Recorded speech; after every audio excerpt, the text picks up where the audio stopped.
Greetings, communication scholars. Welcome to our next installment of Nonverbal Communication in furtherance of your instruction in interpersonal communication.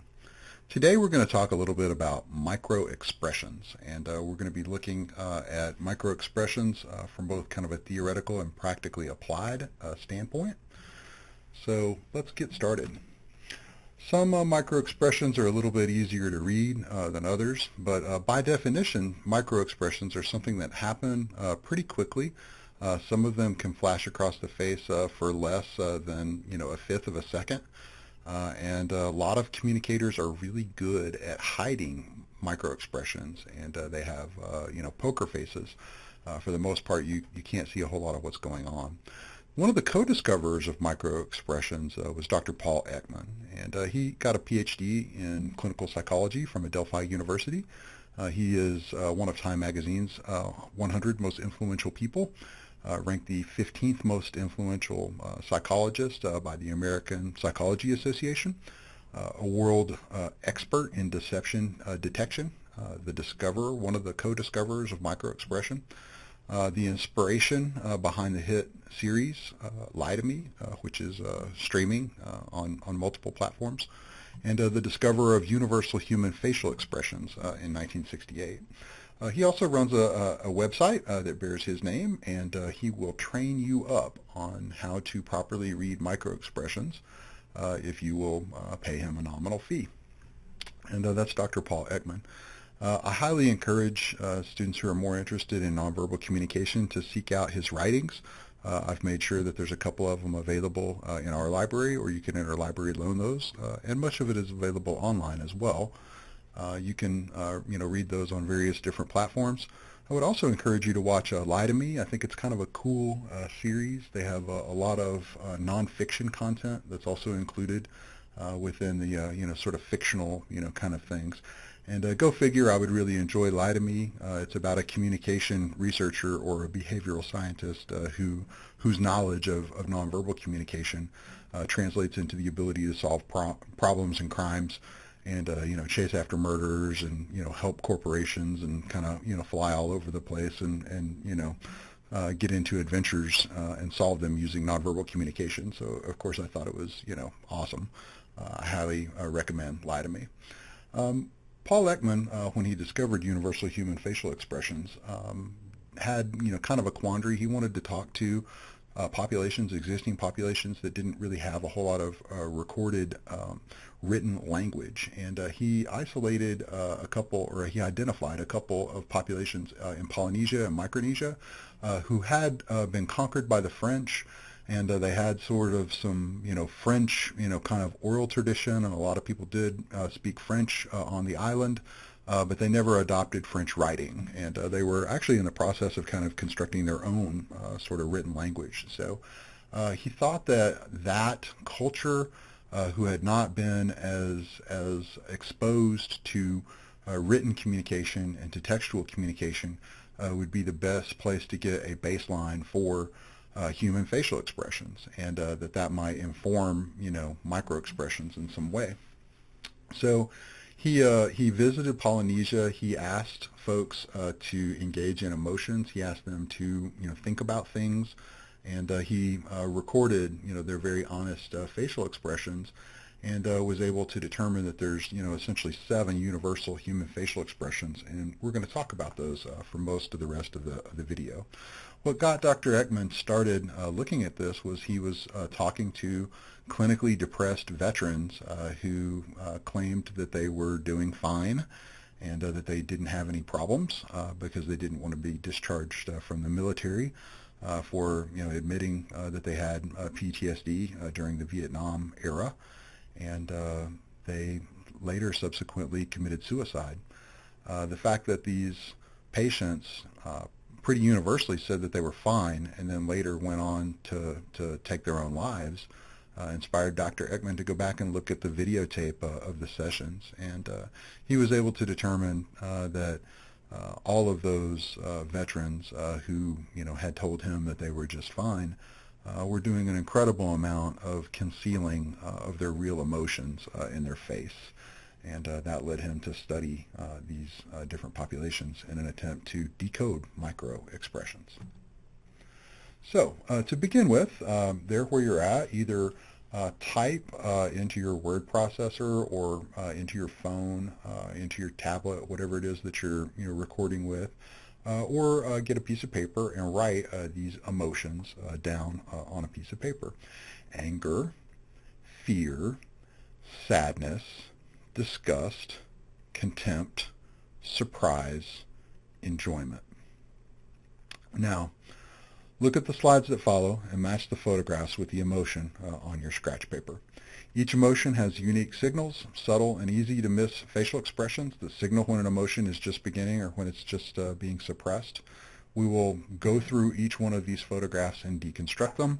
All of these photographs are taken from Ekman's book, but were published in The Guardian, and we use them here for instructional purposes.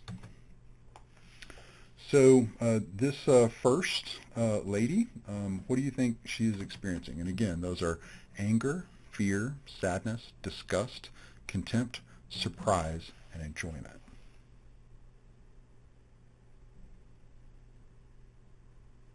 Give you just a little second, to kind of process that first one.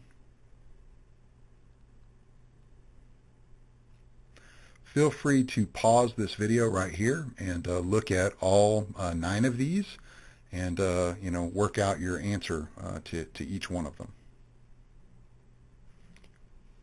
All right, now that we're restarting the video and restarting the lesson, let's deconstruct each of these 9 different facial expressions. If you chose slight sadness or sadness for the first one, you are correct. The expression is prominent in the drooping upper eyelids. Sadness may also be detected in the angling upward of the inner corners of the eyebrows. In slight sadness, the lip corners are pulled downward just a touch. So you can sort of see, based on her face, or based on her mouth, that something is a little bit different. You also see, kind of some tensing of the eyebrows, and in particular, the inner corners of the eyebrows. So number 2. The mouth is certainly different in number 2. I think the eyebrows are certainly different. I also think the nose is a little different. And all of that is a big clue that this is disgust. The clue is the slight contraction of the muscle that wrinkles the nose and narrows the eyes. In disgust, cheeks are raised, pushing up the lower eyelids, but the eyelid muscles are relaxed rather than tensed. So I think for most of us, the big key to disgust is in the lip and the upper lip.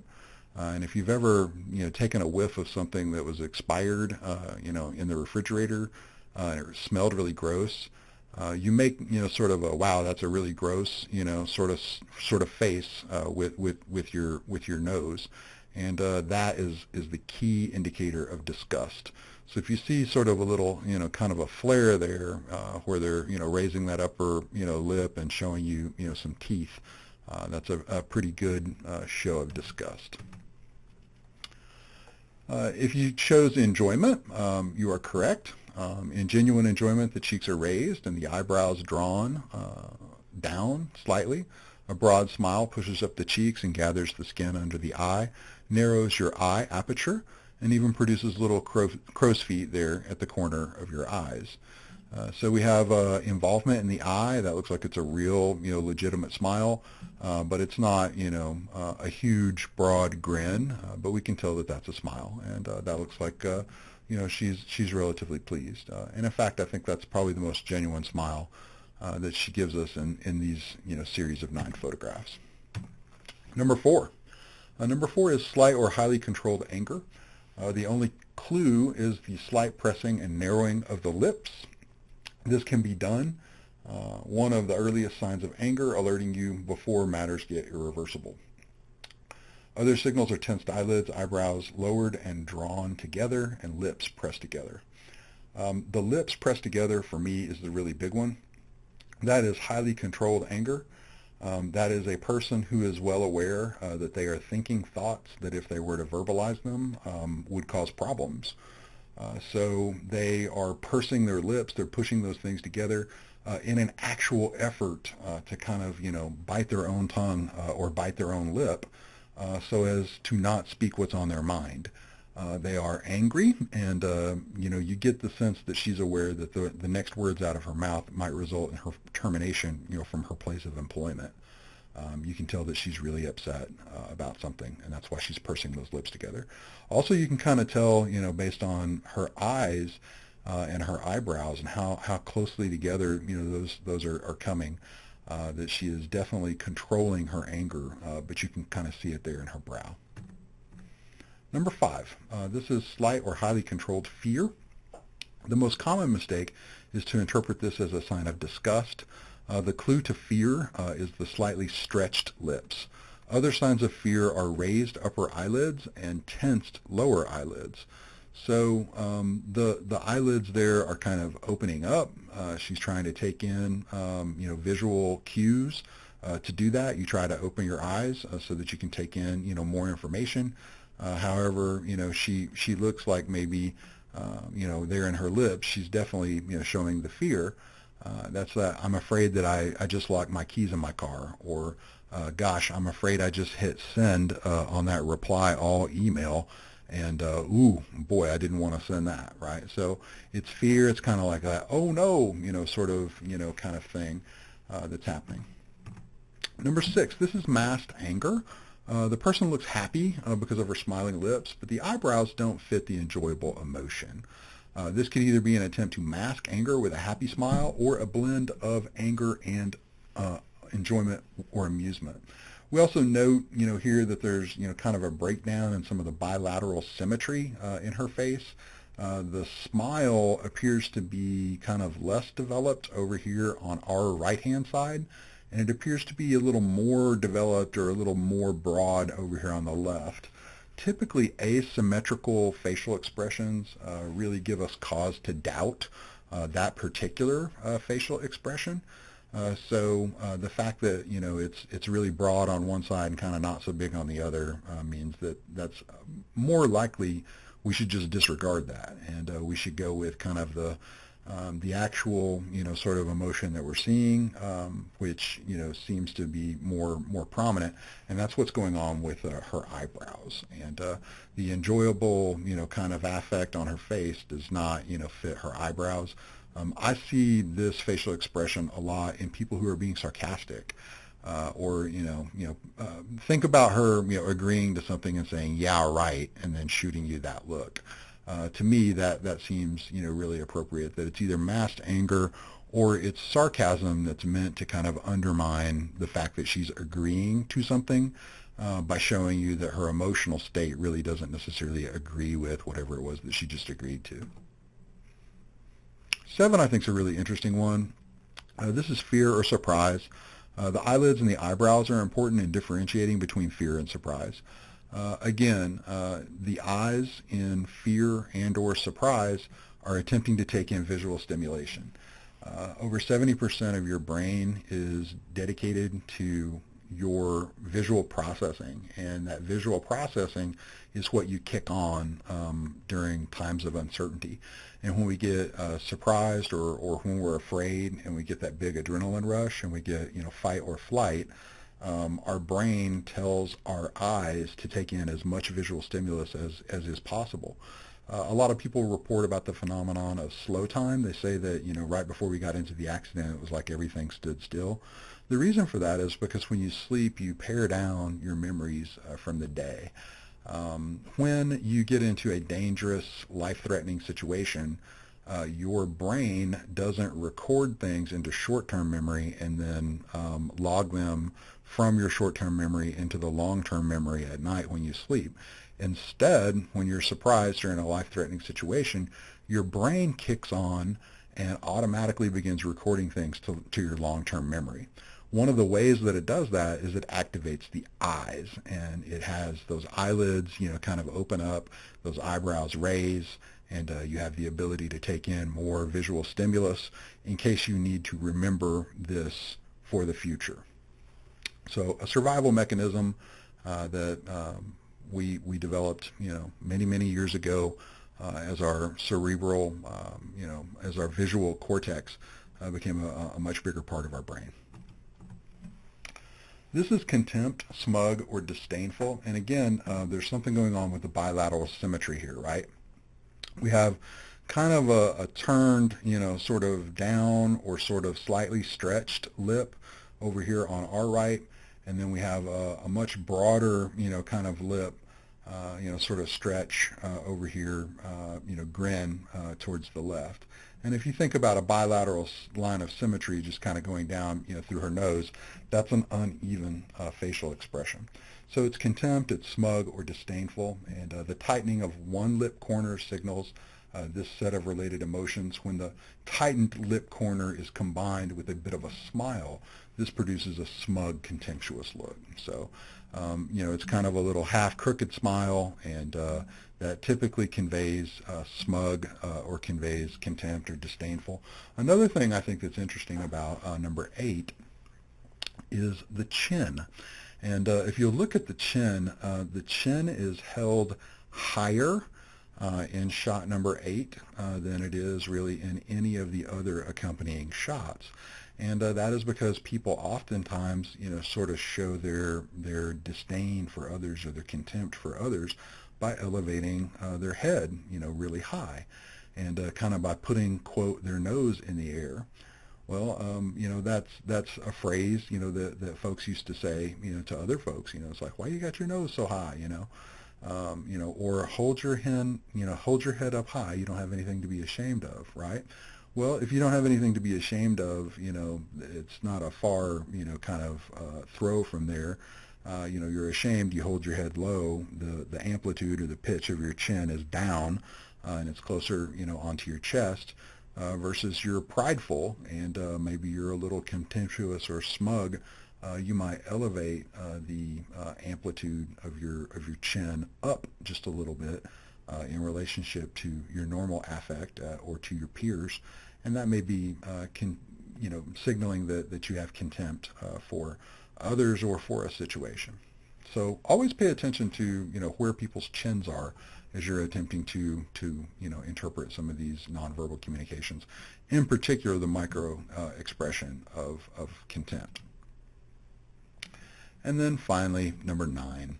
Number 9 is a really interesting photograph because she really has a lot of stress going on in her forehead and around her eyebrows. And this is worry, this is apprehension, or highly controlled fear. This person is clearly in a lot of distress, and you see just kind of a pleading, sort of eye. The affect in her forehead is really, really tense and stressed, and you hear people talk about he was worried and his brow furrowed.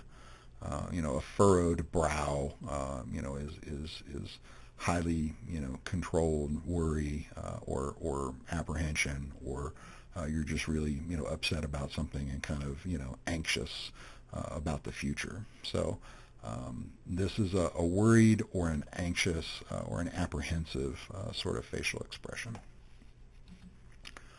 So there's all the answers, and again, these came courtesy of The Guardian. This information is available online. Dr. Ekman has a website.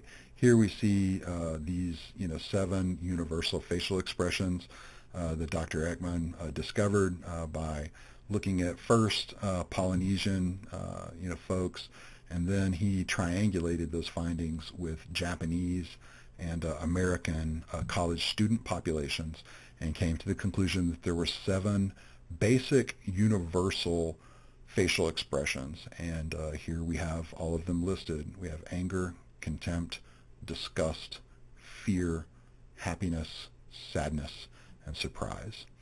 And to those of you who are going into people-facing sort of jobs, your knowledge of nonverbal communication and your knowledge of microexpressions may make a huge difference in how effective and or how safe you are on the job.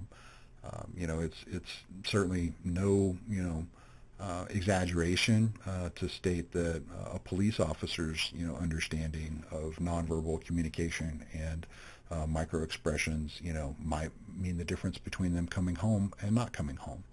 So we have a number of students enrolled in our classes who are EMTs, who are police officers, who are firefighters, who are nurses, who are clinical psychiatrists, or clinical therapists.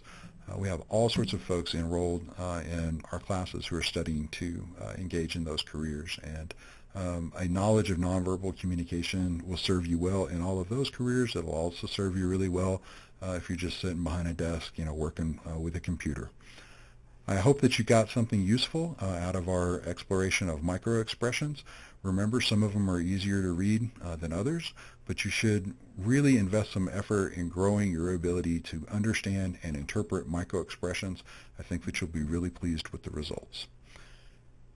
Thank you so much for your time today, communication scholars. Take care of yourselves. Have a great day.